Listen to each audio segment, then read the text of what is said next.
En la conversación AQUAE de esta semana queremos continuar con la reflexión que ya hemos abierto las semanas anteriores en torno al mercado laboral y en torno a los desafíos que tiene el sistema educativo para garantizar la empleabilidad de estudiantes y de todas aquellas personas que quieren tener un desarrollo profesional más interesante y que tienen que adaptarse a los desafíos de ese mercado laboral en continuo cambio, porque probablemente estas son las palabras que marquen los temas de educación y los temas de mercado laboral, continuo cambio.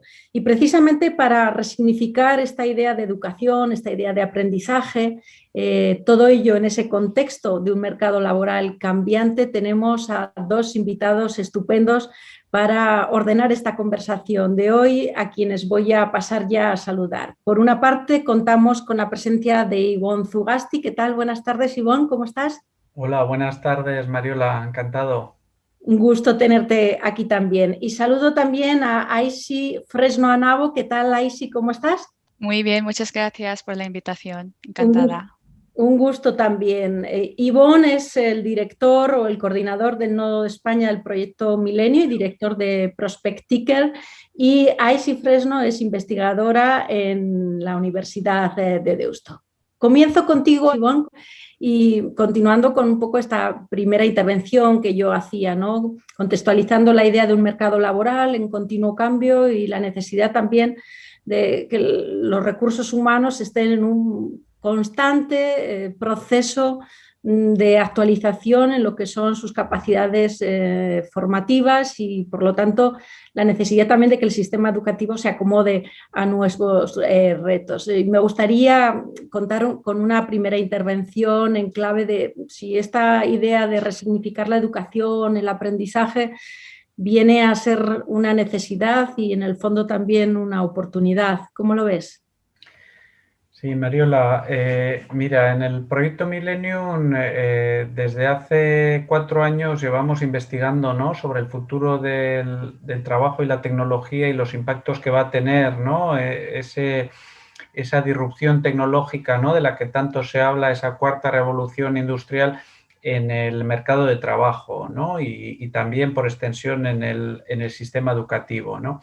Es cierto que si hablamos de una cuarta revolución industrial, significa que han habido unas anteriores, ¿no? Y que también en el proyecto Millennium reconocemos que en las anteriores siempre existía un poco ese miedo de que las revoluciones tecnológicas, las revoluciones industriales tuvieran un impacto más negativo que positivo en el mercado de trabajo, ¿no? Siempre había como esa especie de temor de que la tecnología sustituyera más empleo del que fuera a crear, ¿no?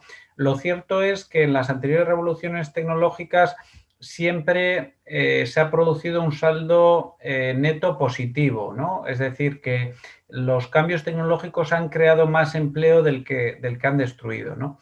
Pero también es cierto, y de ahí surge un poco esta investigación en el proyecto Millennium, que ahora afrontamos, digamos, unos cambios tecnológicos y unas disrupciones algo diferentes, ¿no? Y que en algunas de las tecnologías se está produciendo una evolución que ya los expertos no califican como lineal, sino hablan más de un cambio exponencial, ¿no?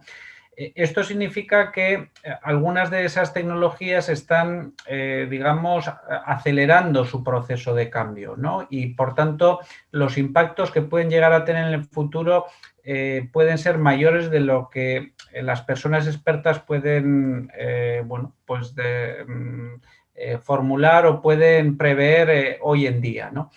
Y esto significa que un escenario en el que los impactos en el mercado de trabajo sean más negativos que positivos es posible. Es decir, que se pueden producir unas transformaciones que puedan tener esos impactos más negativos que positivos de lo que ahora podemos llegar a creer, ¿no? También es verdad que estamos viendo, ¿no?, que en las sociedades de los países avanzados, bueno, pues también se están produciendo ciertas paradojas, ¿no? Es decir, hay cada vez un mayor crecimiento económico, pero no se crea tanto empleo como se creaba antes.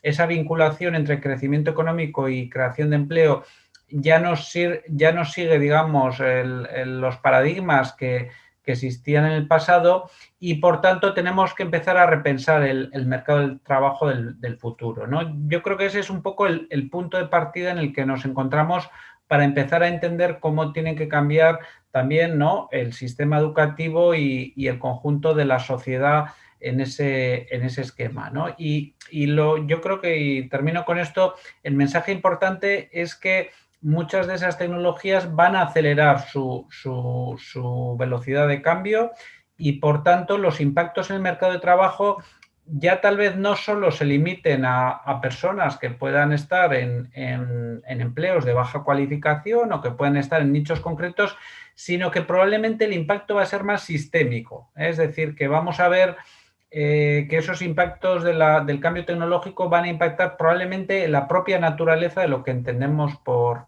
trabajo, ¿no? Y bueno, termino aquí un poco como punto de partida. Pero un contexto estupendo, Ivonne, porque efectivamente hablas de cambio disruptivo, hablas incluso de cambio sistémico, y eso va a conectar con la necesidad de que el sistema educativo también se acomode, primero sea consciente de esa realidad, se acomode a ella y, bueno, sea capaz de ofrecer respuestas satisfactorias para los recursos humanos, ¿no?, para poner en valor el capital humano.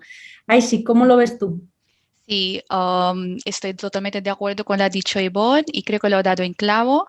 Creo que la digitalización ha generado un cambio muy profundo y también a la vez de crear nuevos trabajos o que igual algunos trabajos pueden desaparecer con lo rápido que va desarrollando el sector.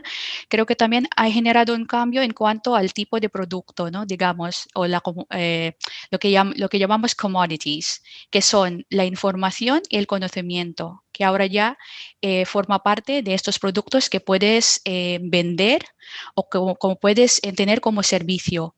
Entonces, esto también ha creado un cambio muy importante en cuanto a las competencias que necesitamos de los nuevos graduados y también los sectores nuevos y las posibilidades que puede abrir esta vía, ¿no?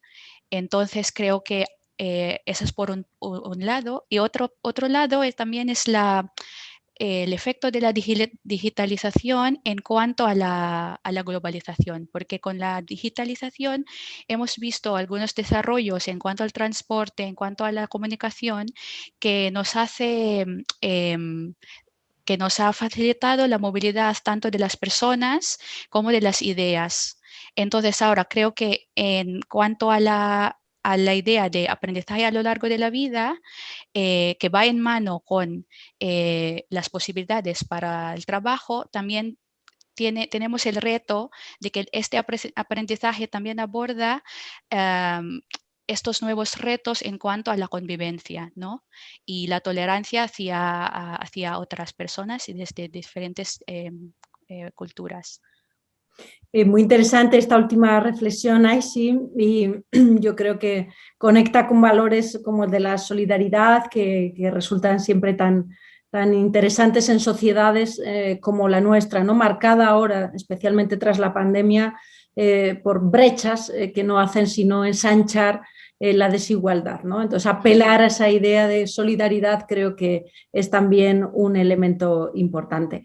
Pero me gustaría, Ivonne, que tomáramos este hilo de la educación a lo largo de la vida como esa oportunidad que pueda dar respuesta para todas esas personas que se encuentran en un mercado laboral, como tú describías, disruptivo, con cambios sistémicos y que no solo impacta sobre aquellos trabajadores que pueden estar en peor situación de cualificación, sino que, ojo, tú señalabas, yo creo que de manera muy acertada, el cambio va a ser sistémico, va a afectar no solo al propio concepto de trabajo, sino a todos los recursos humanos, incluso a aquellos que puedan estar más cualificados, ¿no?, pero que necesiten una actualización o que necesiten una reorientación en términos de aprendizaje, en términos de educación, ¿no?, para seguir resultando atractivos, no sé si la palabra es óptima, pero creo que es muy descriptiva para ese mercado laboral cambiante. Sí, porque en ese contexto un poco de futuro, la pregunta es ¿cuál es el papel entonces de los seres humanos, ¿no? Es decir, si vemos que las tecnologías disruptivas, ¿no? Bueno, pues van emergiendo en las próximas décadas y vemos que se acelera el ritmo de cambio, ¿no? de muchas de esas tecnologías, si vemos que se va a producir una sustitución de muchas actividades laborales, ¿no? que ejercen los seres humanos, ¿no? Como resultado de la aceleración de la inteligencia artificial, de la robótica, de la impresión 3D, del blockchain. ¿Cuál es el papel de los seres humanos, ¿no? en ese futuro del mercado de trabajo? Bueno, nosotros hemos definido como 3 escenarios de futuro. El escenario tendencial, digamos, de no hacer nada, ya nos llevaría a una situación un poco complicada, ¿no? Porque efectivamente, digamos, las tecnologías y el cambio tecnológico, decíamos, se acelera y por tanto eso significa que va más rápido de lo que vamos los seres humanos y van las políticas públicas, ¿no? Entonces, y las propias empresas. Entonces, ese escenario tendencial no nos llevaría, digamos, a una situación deseable, ¿no? Podríamos tener incluso un escenario peor en el que ese cambio tecnológico que ahora mismo las personas expertas bueno, están previendo, bueno, se acelere incluso más de lo que ahora mismo indican las proyecciones, ¿no? Y que por tanto, por ejemplo, en inteligencia artificial pasáramos de lo que hoy en día se llama la inteligencia artificial estrecha a una inteligencia artificial general, ¿no? que ya es capaz un poco de actuar por sí misma más rápido de lo que en estos momentos las previsiones podrían indicar, ¿no? Y entonces podríamos tener incluso un escenario de aceleración tecnológica mayor que tendría unos impactos peores. Pero en el proyecto Millennium también hemos querido dibujar un tercer escenario que llamamos de la economía de la autorrealización o la economía autorrealizadora, donde la clave está, y precisamente voy a esto, en que somos capaces de utilizar la tecnología para aumentar las capacidades humanas y para hacerlas equiparables, digamos, a la inteligencia artificial o a las capacidades no humanas, ¿no? Es decir, que utilizamos la tecnología en el mejor sentido, ¿no? Para favorecer a los seres humanos. Lógicamente, esto solo se entiende en un esquema diferente del mercado de trabajo, ¿no? Probablemente no exactamente como el mercado de trabajo que entendemos ahora, y estoy hablando del año 2050, ¿eh? Es decir, que no solo trabajamos por una necesidad básica, como lo marca la pirámide de Maslow, sino que en realidad trabajemos en un futuro por desarrollar nuestras propias capacidades, ¿no? Por dar lo mejor de lo que somos capaces, por desarrollar nuestras mejores competencias, sea en el ámbito que sea, ¿no? Y para eso la tecnología puede ser un excelente aliado, ¿no? Pero yendo un poco a lo que comentabas, ahí es fundamental que tengamos un concepto más de aprendizaje a lo largo de la vida, ¿no? Es decir, cómo el ser humano puede tener sentido y puede tener una aportación en este futuro mercado de trabajo, pues lógicamente reciclándose de forma permanente, ¿no? Es decir, no solo con un curso o una actividad formativa de vez en cuando, ¿no? De hecho, la estadística lo que nos dice es que en España en torno al 10% de la población ocupada realiza una actividad de formación a lo largo de la vida al año. Este mismo indicador en Suecia es en torno al 30%, ¿no? Es decir, que triplica el dato de España, y Suecia ya se lo plantea como un desafío, ¿no? Es decir, que el salto que tenemos que dar a nivel de educación y de reciclaje es muy grande, y tenemos que utilizar la tecnología para eso, para realmente encontrar un lugar para esas personas, bueno, pues en ese mercado de trabajo futuro, que va a ser muy cambiante, que va a ser muy disruptivo, y donde los seres humanos también van a tener un lugar, pero lógicamente como resultado de un reciclaje mucho más transformador del que tenemos en la actualidad, ¿no? Y ahí la educación es absolutamente esencial. Ahí sí, efectivamente estamos de acuerdo, ¿no? Que la educación va a tener un papel muy protagonista en esta revolución del mercado laboral, pero mi pregunta es, ¿en qué sentido están las instituciones educativas preparadas para este proceso de aceleración tan exigente que estamos describiendo? Y realmente, ¿sobre qué deben versar nuestros planes de estudios? ¿Qué es lo que debemos enseñar?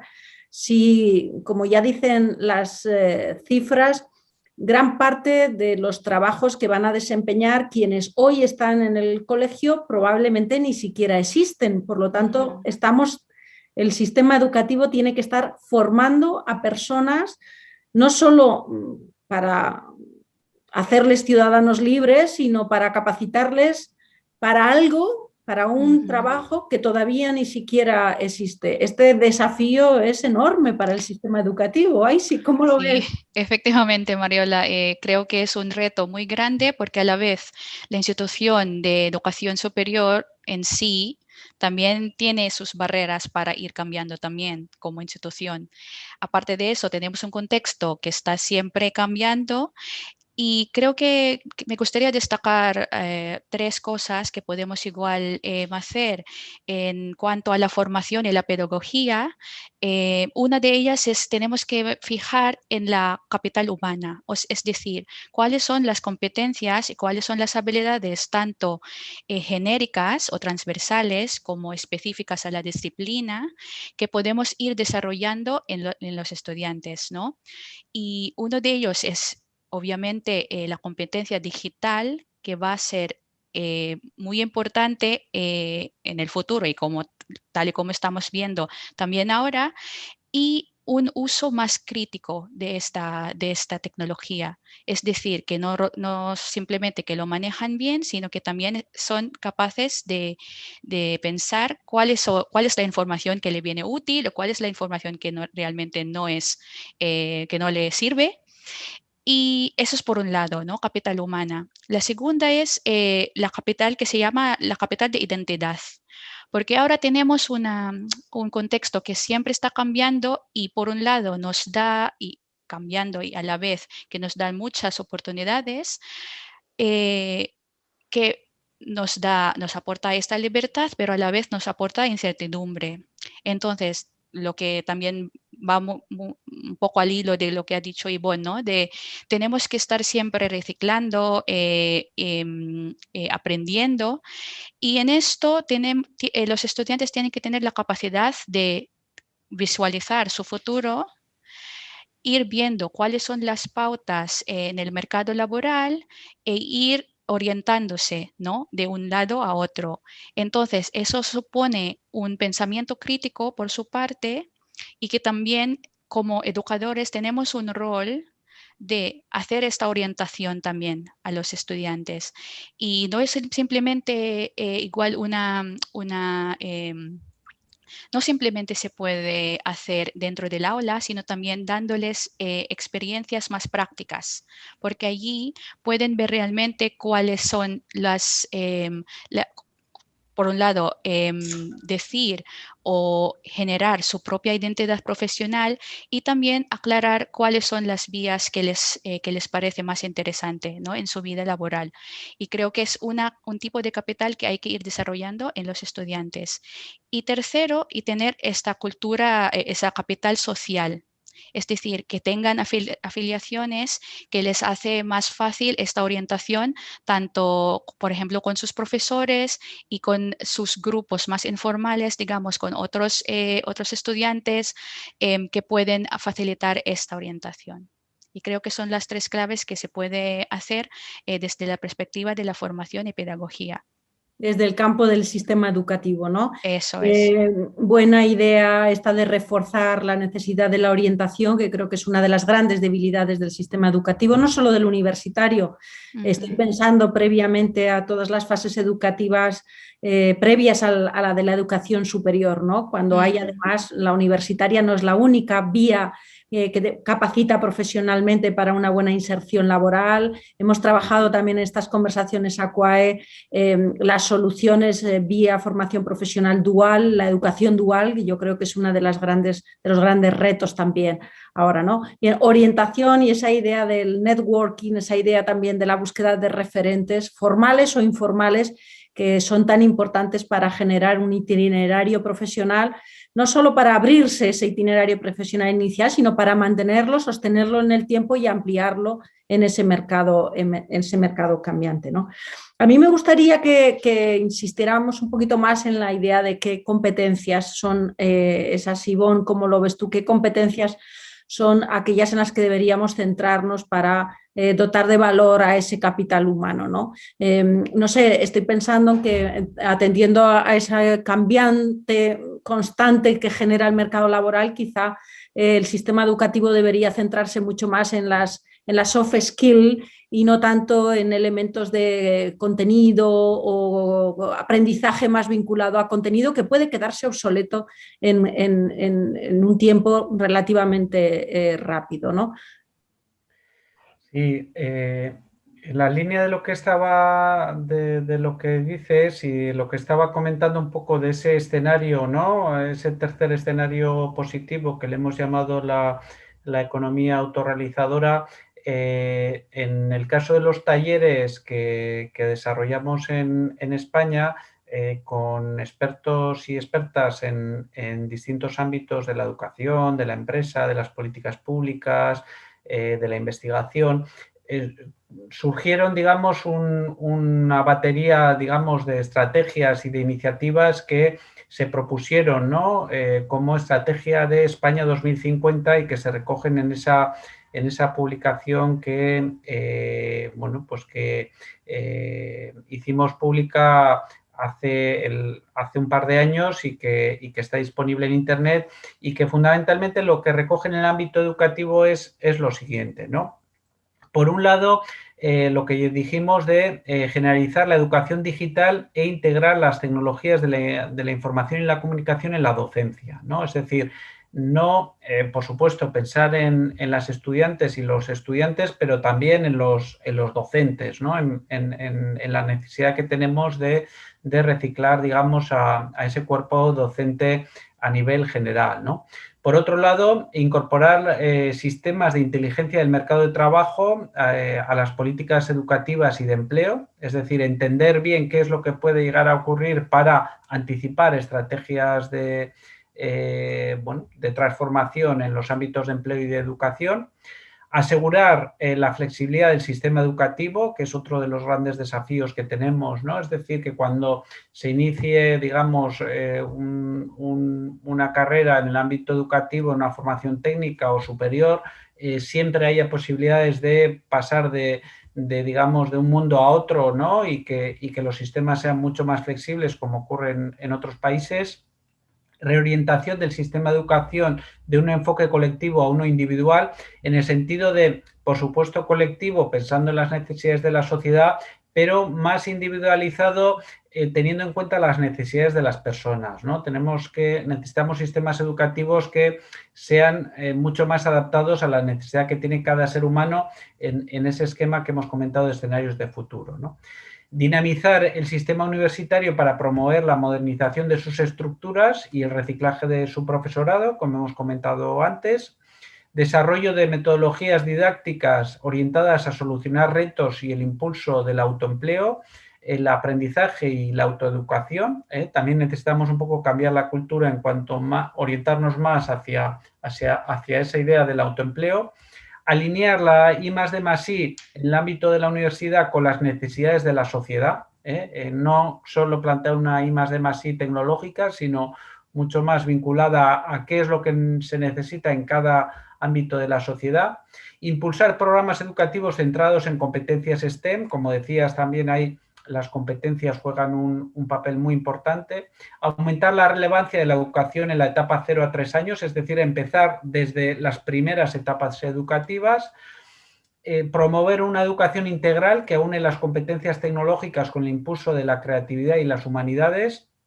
generar modelos híbridos de educación que incluyan nuevas metodologías y formación práctica y, por último, promover la alfabetización digital de toda la sociedad para favorecer la inclusión en el progreso tecnológico. Es decir, no pensar solo en el sistema educativo formal, sino pensar en el conjunto de la sociedad, en un esquema de aprendizaje a lo largo de la vida, también teniendo en cuenta los sistemas informales, ¿no?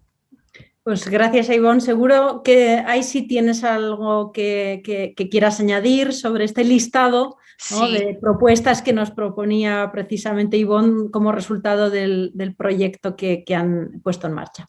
Sí, creo que tengo poco para añadir a lo que he dicho Ivonne, creo que lo ha dicho y bastante completo.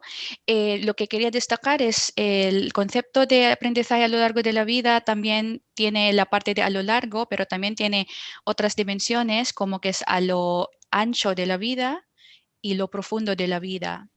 Es decir, que creo que tenemos que destacar que tenemos oportunidades para que el aprendizaje se puede acceder desde diferentes épocas de tu vida, que todos nosotros y nosotras tenemos esa segunda oportunidad de volver a aprender y que vayamos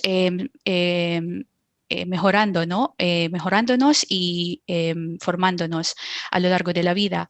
Y a la vez que el aprendizaje que tiene que abordar también otros campos, como lo que habéis señalado, que es el campo no formal e informal, y que son iguales de valiosos para... No, simplemente porque igual tenemos esa idea de para que valga, tiene que ser de la vía formal, pero realmente hay muchos estudios que señalan que, y creo que intuitivamente sabemos que hay mucho valor en el aprendizaje que también no desarrollamos dentro del aula. Eso también hay que destacar y que forma parte de este concepto de aprendizaje a lo largo de la vida. Y por tercero, esta dimensión de aprendizaje a lo profundo de la vida, que el aprendizaje tiene que tener impacto también en la transformación individual, que es una mirada no simplemente desarrollando capacidades para desemplear el trabajo, sino también un pensamiento crítico sobre tu rol, ¿no? Tu rol y participación activa a la sociedad en un sentido más amplio y a la vez poder aportar a la transformación social también. Y creo que son dos dimensiones que tienen que ir, o tres dimensiones de este concepto que tienen que ir juntos, ¿no? Pues muchísimas gracias, Aisy, por esta aportación que creo que es de profundo interés, ¿no? Esa idea también de la educación como segunda oportunidad. Ahora que hablamos tanto de que nadie se quede atrás después de las consecuencias tan negativas, sociales, económicas que puede estar generando esta pandemia, reivindicar el valor de la educación como una segunda oportunidad, una segunda, tercera y cuarta oportunidad, creo que es muy positivo. Y esa idea también de comprometer a todos, no solo los agentes formales en materia de educación, sino toda la sociedad en su conjunto como actores protagonistas de esa capacitación de las personas. Estamos llegando al final de nuestra conversación y os voy a pedir para despedirnos un mensaje a modo de minuto de oro para nuestros oyentes, que son muchos. Ivonne, comienzo contigo y ahí sí cierras tú. Sí, yo en estos tiempos difíciles me gustaría lanzar un mensaje de oportunidad, ¿no? De esperanza. De todas las crisis siempre se sale con aprendizajes y lógicamente el camino que tenemos que realizar es importante. Tenemos grandes deficiencias, ¿no?, en nuestros sistemas educativos, en nuestra comprensión del mercado de trabajo. Pero también tenemos muchísimas oportunidades en este país que tiene gran talento, que tiene bueno, pues sectores de actividad económica con gran fortaleza y, por tanto, tenemos una hoja de ruta bien definida, sabemos lo que tenemos que hacer y ahora solo nos falta ponernos a ello para, de una forma colectiva, ¿no?, de una forma consensuada, poner en marcha los cambios que necesitamos para afrontar ese futuro mejor que nos está esperando ahí. Pues muchas gracias, Ivonne, por tu mensaje esperanzador y cierras tú, Aisy. Sí, yo simplemente decir que el aprendizaje a lo largo de la vida nos da muchas oportunidades, retos, pero también oportunidades, ¿no? Para ir mejorándonos como sociedad y a la vez que dar otros tipos de campos o otros tipos de pensamientos para que vayamos alejándonos un poco de una mirada tradicional e ir abriéndonos a la involucración de más agentes sociales en este proyecto. Y creo que tenemos mucho por hacer todavía, pero que a la vez estamos en un buen camino. Pues muchísimas gracias, Aisy y Ivonne, por vuestras reflexiones en torno a esta idea de mercado laboral cambiante y sobre todo y particularmente en torno a esta idea de la educación como oportunidad y toda esa batería de propuestas que nos habéis dejado para afrontar los desafíos futuros con posibilidades de éxito y con confianza en ese éxito. Muchísimas gracias y nos vemos pronto. Muchas gracias. Mariela. Nos vemos pronto. Adiós.